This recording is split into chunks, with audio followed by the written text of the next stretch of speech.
Welcome to Dogsthorpe Infant School Launchpad. This is your captain speaking. We've been cleared for departure. Okay, Eddie, start the countdown. 5, 4, 3, 2, 1. Let's go.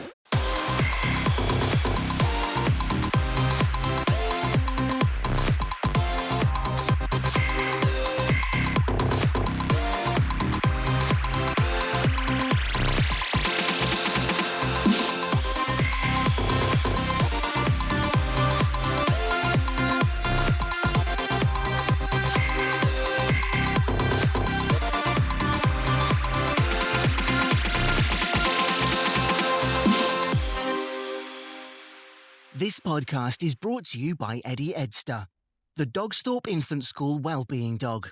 Welcome back to Eddie's Launchpads. It's the Dogsthorpe Infant School podcast for parents, teachers and schools. Wherever you're listening in the world, welcome. We've got another guest for you today. His name is Rob Walton. He's a wonderful author and a poet, and it's great to have him on the show. Welcome to the show, Rob. Thank you very much, Dave. It's great to be here. Could you tell our listeners a little bit about yourself, first of all? Of course, yeah. Well, I'll start by telling you where I'm from. I was born in a town called Scunthorpe in North Lincolnshire in England. I grew up there, and then I moved up to the northeast of England to go to college in the first place and stayed there, basically. And I live in a place called Whitley Bay now, which is a few miles along the river, if you like, from Newcastle, and it's on the coast. It's a seaside town in the northeast of England. Lovely place to live, and it's a great place to move around and get ideas for stories and poems. What started you writing, and where'd you get your creativity from? I was talking to some children. I was in a library in the West Midlands a couple of days ago, and children were asking some sort of similar questions. And I started talking about how, when I was at school myself, I liked writing. I remember winning a couple of things. I've been on school trips and then getting a little prize of a book. I actually remember getting a prize of 2 books from an author who visited the school. The books weren't by this author, but the author still signed these completely random books. It's quite a strange thing to do, if you ask me, but that's what they did. But I wrote then, and I continued to write. When I was at university, I wrote, and I started submitting things, but never quite persevered enough, I don't think. It was only until later that I started doing more of the hard work that is required to get more things out into the world. And it was like something clicked. But in terms of inspiration, I get inspiration from absolutely everywhere. I find motion can sometimes help. So I sometimes run, or I will walk around the area, I'll walk down the coast, or I'll go on my bike, or when I used to drive to work, I used to get loads of ideas in the car, and I'd get into the work car park, and I'd quickly get out my phone to record a voice note, or I'd get out a notepad and paper to scribble down the ideas I'd had. But I also get ideas from reading. I read other people's books. I read all the time. I read a massive amount of different things. I'm not a particularly quick reader, but I read adults' poetry, children's poetry, short stories, factual books, anything and everything, really. And as I read, I'll come across a word, a phrase, an image, or an idea, and that will give me inspiration for my own writing. So I'll write it down. And I'll also write down where the idea came from, just to make sure I'm not stealing anybody else's idea. But yeah, I find inspiration absolutely everywhere. Things I do, the book, Please Don't Read the Footnotes, Please, is a collection of 30 very short stories about things to do with schools, maybe, things to do with home life, things to do with families, children, things to do with putting vegetarian sausages in a mug in your fridge, anything that crops up in day-to-day life, basically. Is there a particular place where you like to write, or outside, inside? Have you got a study where you do all your creative writing? Where do you go? I have a room. It's a room at the top of the house, and it's a sort of bedroom cum study. It sort of doubles as both. It's quite a big old attic space. This is where I'm talking from now. I'm sitting at a desk there. So I do have a desk there, and I do sit and write there. And if I'm typing things up or editing, I probably work there most of the time. So most of the time I do work at the desk. But in terms of all those ideas, I could write those ideas down walking back from the supermarket. Or as I said a moment ago, sitting in the car park at the place I used to work. Those bits I can do anywhere and everything, and I will write little bits of notes and ideas anywhere. But I do tend to sit at a desk when I'm doing the actual editing and getting things ready for publication. One of the times I have most of my ideas is early in the morning when I first wake up, and I might reach my phone and send myself an email, or make a voice note, or just make a note, or I might reach for a piece of paper. And then sometimes, as you were saying, you might have those in the middle of the night, and then you have to make a decision because you're very tired and you've got this good idea. Do you wake yourself up enough to record that idea or risk losing it? But I always try to record them, however tired I am, because they do go. They do go. And you might wake up and you look sometimes at some of the things you wrote and think, what on earth is that?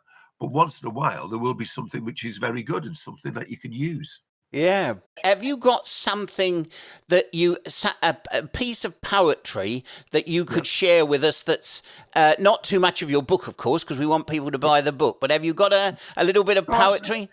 Yeah, sure. Yeah. Well, I could read something short from the book, actually. The first story in the book is actually called Mess Up Your Room.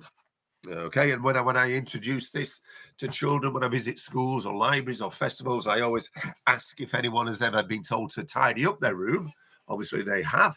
And then I ask if anyone has been told to mess up their room. And surprisingly, some people say yes. I'm not entirely sure I believe them. But this is a story called Mess Up Your Room. Every week, I hear something very annoying. Really very annoying. You have no idea how annoying it is. Believe me, it's annoying. My going on and on and on and on and on and on and on and on and on and on about how annoying it is nothing compared to how annoying it is actually in real life. Every week, my mum shouts, "Mess up your room." She might say it on a Monday or a Saturday or a Sunday or one of those other days, whatever they are. The thing is, if someone actually tells you to mess up your room, it's almost impossible to do it. You look around and you see something you need or something you've been looking for. Then you start wondering, a cat's real? And what's for tea? You hope it's not macaroni cheese again. Who decided it was a good idea to make such tiny bits of pasta? Was it invented to entice babies and toddlers to have carbohydrates? Then you find a lost thing and you pick it up and you put it in a better place. A drawer, a shelf, a box, a spare sock, maybe next to the macaroni cheese. What you don't do is put it in an empty crisp packet. That's never a good idea. That will only lead to a huge search and then someone having to pull you by the feet from a wheelie bin. The bin will be particularly gross because your parents will have thrown away the thing they tried to make that the TV chef made look so easy, but that they made look so disgusting. There's only one thing you can do in this situation. Go in your brother's or sister's room when they're out playing football or whatever it is they do when they're not annoying you and mess their room up. Somehow, it's much easier when it's somebody else's room. So go on. You have my permission. That's brilliant. Thanks, Rob. So great imagery. I mean, I can understand why, Key Stage 2 children would read that and immediately identify with it. And I must admit, I identify with the things that I've tried to follow Jamie Oliver, and it's gone in the bin. Absolutely. Good. We've all been there, haven't we? Definitely. But wonderful imagery. You mentioned about please don't read the footnotes, please, and they are funny stories and poems, aren't they? That's the thing. Well, Yeah, it's stories mostly. It's 30 short stories, some of which are like only half a page long. I think the longest is probably only the longest is 4 pages. It's got a cover which is illustrated by a lovely illustrator called Rena McQuarna, big colour cover, and it has some black and white line drawings throughout, which Rena has put accompany all the stories. But I do also write poetry, and I have poetry in lots of anthologies and magazines. And if you like, I can read a sample of one of my poems now as well. If you'd like me to do that. Please do. Are these aimed at children as well, or are they aimed at more adults? Absolutely, no. Yeah, I do write for children and adults, but this is going to be very much keeping this for children. Great. Yeah, and I write short stories for children and adults, but the things I'm going to be reading here are definitely for children. This one here is quite interesting because it's from a website which some of your listeners might be aware of, called The Dirigible Balloon.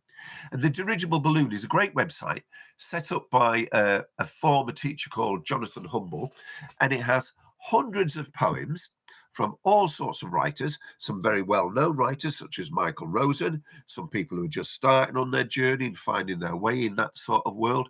And you can search by all sorts of categories and themes, and you can search by writers. There's all sorts of wonderful stuff on there. It's a fantastic free resource. But he's also, from the success of the website, he's published 2 anthologies, which has some of the poems from the website in book form. And this one here is called Chasing Clouds. There's been a couple that have both been published to raise money for different charities. This one was to go towards the National Literacy Trust, which was great. So my poem in here plays on the idea of World Book Day. And this one is called World Muck Day. Today is a very special day. Muck and muckiness will be celebrated in schools and homes and libraries in countries across the world. Muck will be delivered to classrooms along with special muck vouchers that children can exchange for dirt, mud and filth. Teachers will bring muck into school and all will dress up as mucky characters like the Paper Bag Princess, Stigger the Dump or Harry the Dirty Dog. Parents will be in a last-minute rush to find enough muck in the mucky supermarkets to smear all over their mucky children before combing their mucky hair and taking them to mucky school. Muck shelves and muck cases will groan under the weight of new muck, and all will be excited to find out about the Muck of the Week. It's not just a day for muckworms. All children will design muck covers and write muck reviews. At the end of the day, we will all go home and cuddle up with our favourite muck. Happy World Muck Day. That's brilliant. The website that you mentioned, I'll make sure that there's a link for all you listeners who listen to that, because it sounds like there's some good resources there, and we have teachers who listen, and you may not have come across that website, so we'll make sure that it'll be in the text along with how you can get in touch with Rob as well. Great. So you've got all these wonderful poems out there, and it sounds like you go to festivals as well and schools. Yes. I mean, that's the thing I love. I mean, that's quite a recent thing for me since I left teaching. I left teaching last year, and I've been trying to generate as much work for myself as possible. Yeah, and I have been to festivals, libraries, schools, all those sorts of things. It's something I really, really enjoy. It's a really important part of the job, connecting with children and the adults as well. I think I mentioned earlier on in the chat, I was in the West Midlands a couple of days ago. I was in a library in West Bromwich and a library in a place called Oldbury. This was an event organised by my publisher, the Emma Press, with Sandwell Libraries, and they were both fantastic in organising these events. And then children came into the libraries, and I did some writing with the children. They helped me finish a poem, for example. I read some things. They wrote some of their own things where I gave them ideas and inspirations in a very gentle sort of way. And it was very much about inspiring them and enthusing them to do their own writing and not be scared of it, because some children can be scared of writing. Some children don't go so easily to it. But I think by using humour, which I do quite a lot, that can be a great way into getting children to write for themselves, and also letting them know that it's not a scary thing. So we started off with actually doing some very simple drawings, adding some drawings, some little images, and then adding a few words. And without almost realizing it, they were soon writing the lines from a poem and enjoying it, and and all wanting to share their lines. It's always a great shame that you'd never have time in those situations for everyone to share there and then. But they were really, really enthusiastic, and that was lovely to see and lovely to hear. And in the first session I did, for example, it was very nice that one of the teachers at the end of the session said that some of the boys who weren't always so enthusiastic, they were enthusiastic and they were wanting to add to this and carry on doing it before they had to go back to their school. So it was lovely for that. It was also lovely because I'm very much all about promoting a love of both reading and writing. So it was great for those children to be in the library and to see all the fantastic things that were in the library, so that hopefully they will go to the library and join in the summer reading challenge, for example, and do all those things, because there were a whole bunch of brilliant librarians who were really, really hoping to enthuse and encourage children in their reading habits. One of the inspirations for me is back in the day, quite a long time ago when I was at school, we used to sing hymns in school, or later on we would do a variety of songs in school, and we would have singing practice and those sorts of things. And the words went into my head and stayed there, all sorts of rhymes. Two of my favourite singers were Ian Dury and Elvis Costello, and one of the reasons was because of what they did with words. Yeah. Inventive, incredibly imaginative. There's an Elvis Costello lyric which I sometimes quote, which is, I think, "Don't get smart or sarcastic, she snaps back just like elastic. Yeah. Spare us the theatrics and the verbal gymnastics, we break wise guys just like matchsticks." So I think songs are a great gateway into writing. And poems, as you say. Sometimes getting a poem or a story right, you just have to play with it. Leave it, go back to it, play, move things around, change things. And there's one of my sort of go-to quotes in terms of what is poetry is the whole thing about choosing the best words and putting them in the best order, and just finding your way through it, but having fun doing it as well. Getting something down on the paper. This is something I encourage when I work with children. You have to get something down in the first place. If you don't get something down, you can't change it and make it better. So get something down. And again, I encourage children to write something really, really simple, very, very matter of fact, and then think, well, can I change it? Can I spice it up a bit? Can I liven it up a bit? Can I make it a little bit more interesting for the reader and the writer? Because if you're interested in what you're writing, there's a very good chance the person at the other end who reads it is going to be interested in it as well. So have fun, play around, find the joy in those words. Where can people buy your books and your poems? Right. Okay. Well, I'm in all sorts of different anthologies, but the most recent book, Please Don't Read the Footnotes, Please, is published by the Emma Press.